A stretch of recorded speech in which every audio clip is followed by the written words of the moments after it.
আগামীকাল inter sub division cricket tournament 2026 এর মহরণ শুরু হচ্ছে। সেই দিন সম্পর্কে আমাদের যারা ফ্র্যাঞ্চাইজিরা রয়েছেন বা যারা অনুষ্ঠানটা আয়োজন করছেন তাদের তরফ থেকে বিশেষ কিছু বার্তা। রিক্রিয়েশন ক্লাবের সেক্রেটারি মহাশয়কে বলবো কিছু বার্তা দেওয়ার জন্য। আমাদের মহরণ কালকে সকাল 9টা থেকে শুরু হবে। আমরা ফ্র্যাঞ্চাইজিরা সব রয়েছি। আমরা খেলার আয়োজন ফ্র্যাঞ্চাইজিরা করছে ঠিক কথা, তবে মেন যা আয়োজন আমাদের সমস্ত অনিল চট্টোপাধ্যায় করছে। যা বলার অনিল চট্টোপাধ্যায় বলবে। অনিলবাবুকে রিকোয়েস্ট করব কিছু বলার জন্য। আচ্ছা, নমস্কার। আগামীকাল আমাদের সেই বহু প্রতীক্ষিত মহারণ inter sub division cricket tournament 2K26। এই মহারণের প্রাক্কালে আমরা ফ্র্যাঞ্চাইজি না, আমরা যারা বসেছি এই মুহূর্তে রিক্রিয়েশন ক্লাবের কর্মকর্তা বা রিক্রিয়েশন ক্লাবের শান্তনুদা রয়েছেন, আমাদের আশিসদা রয়েছেন, পরেশদা রয়েছেন, সেক্রেটারি হরদা রয়েছেন এবং আমি। আপনারা সবাই সচেতন খেলোয়াড় এবং দায়িত্বপূর্ণ স্টাফ, কাজেই নতুন করে কিছু বলার নেই। তবু আমাদের বারবার একটা অনুরোধ, এই খেলাটা যেহেতু আপনারও এবং এই সংস্কৃতিকে বাঁচিয়ে রাখার দায়িত্ব শুধু 4-5 জন লোকের নয়, আপনাদেরও। তাই প্রত্যেকটা প্লেয়ার যারা আসবেন, বিশেষ করে ফ্র্যাঞ্চাইজিরা তাদের প্লেয়ারদের মধ্যে এই দায়িত্বটা পৌঁছে দেবেন। নির্দিষ্ট সময়ের মধ্যে প্রত্যেকে মাঠে অবশ্যই আসবেন। বারবার আমরা এটা রিপিট করছি যে আমাদের খেলা প্রথম 8:45, আমাদের টার্গেট আছে 8:45 শুরু হবে। যদি কোনো কারণ না হয় 10 মিনিট বিশেষ অনিবার্য কারণবশত কিছু ইমার্জেন্সি সমস্যা দেখা দিলে হয়তো তার বেশি নয়। 9:01 আমরা ম্যাচ শুরু করতে পারবো না। পরিষ্কার হিসেব, প্রত্যেকটা দলকে নির্দিষ্ট সময়ের মধ্যে আসতে হবে এবং যা কিছু খেলার দিনে দলের কোনো অসুবিধে বা শৃঙ্খলার বাইরে যেটুকু যাবে টোটালটাই 8টা দলের ফ্র্যাঞ্চাইজির ওপরে বর্তাবে। কাজেই ফ্র্যাঞ্চাইজিদের সতর্ক থাকতে হবে তাদের নিজের দল সম্পর্কে। আর এবারের আমাদের প্রচুর উৎসাহ নিয়ে ম্যাচটা শুরু হচ্ছে।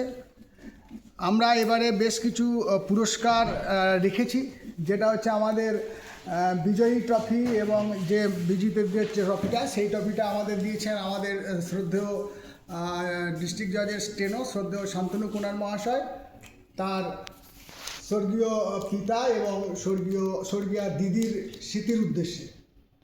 তাছাড়া আরও অনেক ট্রফি আছে। ট্রফি ছাড়াও বাকি যেগুলো আছে সেগুলো আমি বলে দিচ্ছি। গতবারের মতো এবছরেও প্রতি 6-এ 10 টাকা করে পুরস্কার থাকছে। অবশ্যই প্রথম ম্যাচ তাদের জিততে হবে, যেমনটা গতবারে ছিল, তা নাহলে দলের প্রতি দায়বদ্ধতাটা আসছে না বলে আমরা মনে করছি। গত বছরে শুধু ব্যাটসম্যানদের জন্য আমরা প্রাইজ ঘোষণা করেছিলাম।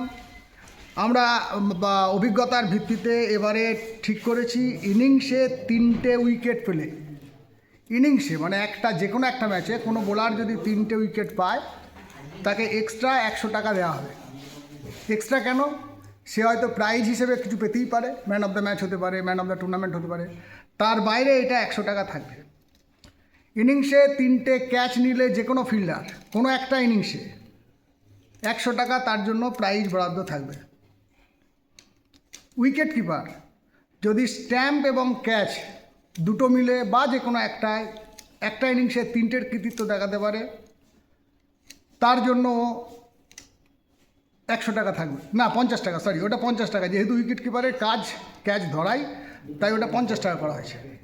কোনো বোলার যদি মেডেন পায়, অনেকে মনে করছেন বাস্তবে অসম্ভব, কিন্তু আমাদের দ্বিতীয়বারের ক্রিকেটে মেডেন পেয়েছিল, তার জন্য এক্সট্রা 100 টাকা।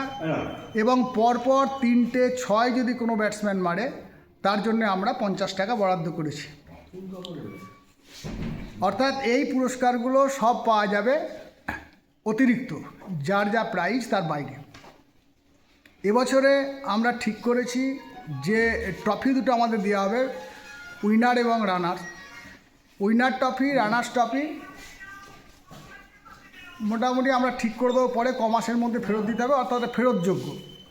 এবং তার জন্য আমরা বিজয়ী দলকে তার সাম্মানিক বলুন বা যাই ভাবুন আপনারা, তার জন্য বিজয়ী দলের জন্য 6000 টাকা এবং রানার আপ যারা থাকবেন বিজিত দল, তাদের জন্য 4000 টাকা বরাদ্দ করা হয়েছে।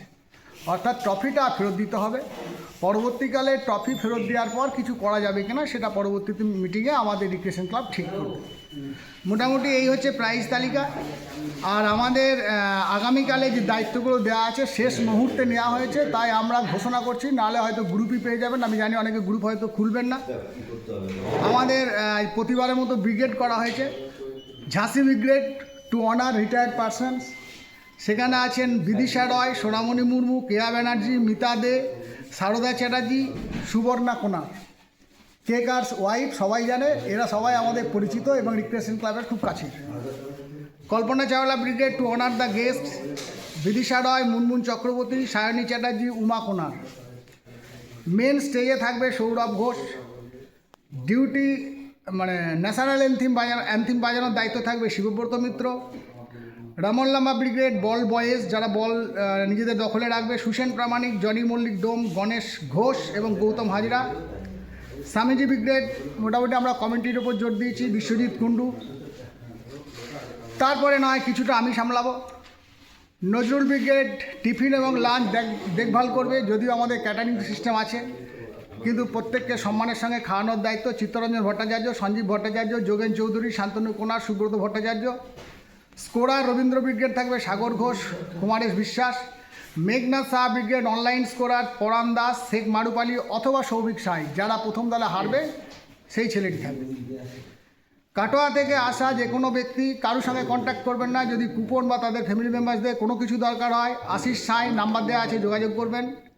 কাল্লাকোট থেকে যারা আসবেন তাদের কুপন এবং ফ্যামিলি মেম্বার্সদের কোনো সমস্যা মানে কিছু ব্যাপারে যোগাযোগ করার জন্যে পিরুমোহন সরকার নাম্বার দেওয়া আছে, আপনার যোগাযোগ করবেন, ওখানে কুপন দেওয়া আছে, বাকি কেউ দায়িত্ব নিতে পারবে না।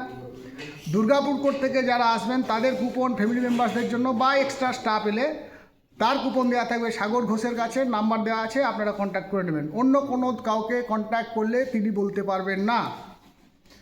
যদি কোনো প্রবলেম টিমের হয়, অবশ্যই ম্যাচ বাদে, ম্যাচের দায়িত্ব পুরোপুরি আম্পায়ারের। আম্পায়ার যা ডিসিশন নেবে তার উপরে কমিটি ডিসিশন নেবে না। ম্যাচের বাইরে যে কোনো সমস্যা, চা জল কফি খাওয়া অন্য কিছু, এলিট দলের দায়িত্বে রয়েছে রুদ্রদেব ঘোষ, নাম্বার দেওয়া আছে। কিংস দলের দায়িত্বে আছে কৃষ্ণ সাহা, নাম্বার দেওয়া আছে। দুর্গাপুর দলের দায়িত্বে আছে সুবীর বালার, নাম্বার দেওয়া আছে। মা অম্বিকা দলের দায়িত্বে আছে পিরুমোহন সরকার, নাম্বার দেওয়া আছে। এরা মোটামুটি যোগাযোগ করলেই আপনাদের যে সমস্যা সেই সমস্যাটা সমাধান করে দেবে। অবশ্যই বারবার বলছি, খেলা বাদে, অর্থাৎ ম্যাচ নিয়ে নয়।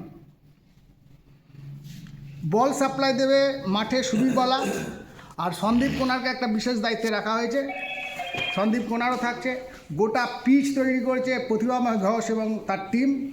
এবং সবথেকে বড় কথা আমরা যেটা বলছি, আমাদের টোটাল ব্যক্তি নয়, প্রথম বিডিংয়ের দিন বা রেজিস্ট্রেশন যেদিন শুরু হয়েছিল, রেজিস্ট্রেশন শুরুর দিন থেকে প্লেয়ারদের আগামীকাল পর্যন্ত বা লাস্ট হিসেব পর্যন্ত আমাদের শেষ যখন গুটিয়ে দেবো, বা ধরে নিন আপনারা আগামী যে কোঅপারেটিভ মিটিংয়ের দিন আমরা বিডিং করি সেই দিন পর্যন্ত টোটাল কাজের যে সাফল্য, সেই সাফল্যের একমাত্র দাবিদার যেটা কোনো ব্যক্তি নয়, এটা টিম এমপ্লয়িজ রিক্রিয়েশন ক্লাব। যারা কাজ করছে সবাই এমপ্লয়িজ রিক্রিয়েশন ক্লাব। কেউ হয়তো যেটা ভালো পারে একটু বেশি দায়িত্ব নিচ্ছে, কেউ কম দায়িত্ব নিচ্ছে, কিন্তু প্রত্যেকের সাপোর্ট ছাড়া সম্ভব নয়। এবং সবথেকে বড় কথা, এই টিম রিক্রিয়েশন ক্লাব মানে শুধু বর্ধমানে যারা সদরকোট আছে তারা নয়, আমি কালনা, কাটোয়া এদেরকেও এর সঙ্গে জড়িয়ে নিলাম। অতএব কাল আপনারা খেলাটা সাফল্য আনার জন্য আপনাদের মতো কাজ করবেন একজন এমপ্লয়িজ রিক্রিয়েশন ক্লাবের সদস্য হিসাবে। এই আবেদন রেখে আমরা আমাদের বার্তা এখানেই শেষ করলাম। আপনাদের সকলকে ধন্যবাদ। আচ্ছা, আমাদের মধ্যে শান্তনুদাও আছেন, একবার দেখিয়ে দাও শান্তনুদা।